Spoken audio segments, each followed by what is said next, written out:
président américain Donald Trump annonce qu'il se présentera lundi prochain lors d'une conférence de presse à Bedminster, dans le New Jersey, avec un dossier qui, selon lui, l'innocentera complètement, ainsi que d'autres personnes, après leur inculpation hier soir par la justice de Géorgie pour des tentatives présumées illicites d'obtenir l'inversion de l'élection présidentielle de 2020 dans cet État.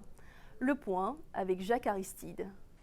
Donald Trump et 18 autres prévenus ont été inculpés en vertu d'une loi en vigueur en Géorgie sur la délinquance en bande organisée, utilisée notamment contre les gangs et prévoyant des peines de 5 à 20 ans de prison.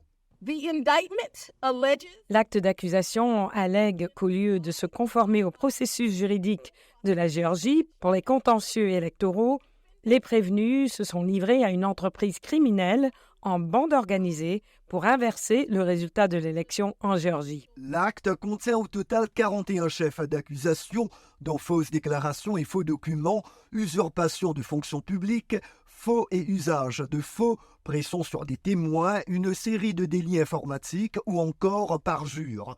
L'enquête a été déclenchée par un appel téléphonique en janvier 2021 de Donald Trump, dans lequel il demandait à un haut responsable de Géorgie de trouver les quelques 12 000 bulletins de vote à son nom qui lui manquaient pour remporter cet État. Donald Trump a réagi dès la nuit dernière dans un premier message publié sur sa plateforme Truth Social. La chasse aux sorcières continue. Cela m'a l'air truqué. Pourquoi m'ont-ils pas inculpé il y a 2 ans et demi ?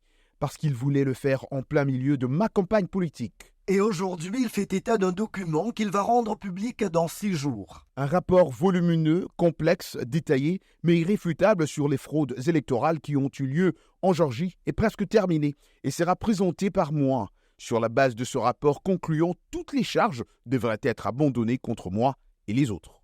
Il s'agit de la 4e inculpation pénale en moins de 6 mois pour Donald Trump, en campagne pour la primaire républicaine dans le but de reconquérir la Maison-Blanche en 2024.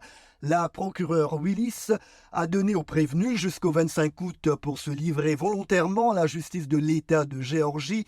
Elle a également indiqué vouloir les juger lors d'un même procès dans les 6 mois, mais rappelé que la date en serait fixée par le juge.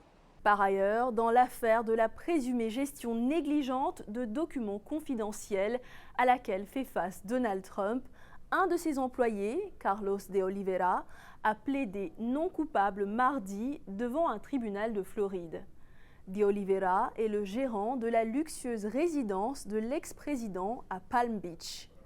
Dans ce dossier, l'ancien locataire de la Maison-Blanche est notamment accusé par la justice fédérale d'avoir mis en danger la sécurité nationale du pays en emportant des documents classifiés, y compris des secrets militaires et nucléaires, dans sa propriété de Mar-a-Lago après son départ de la Maison-Blanche.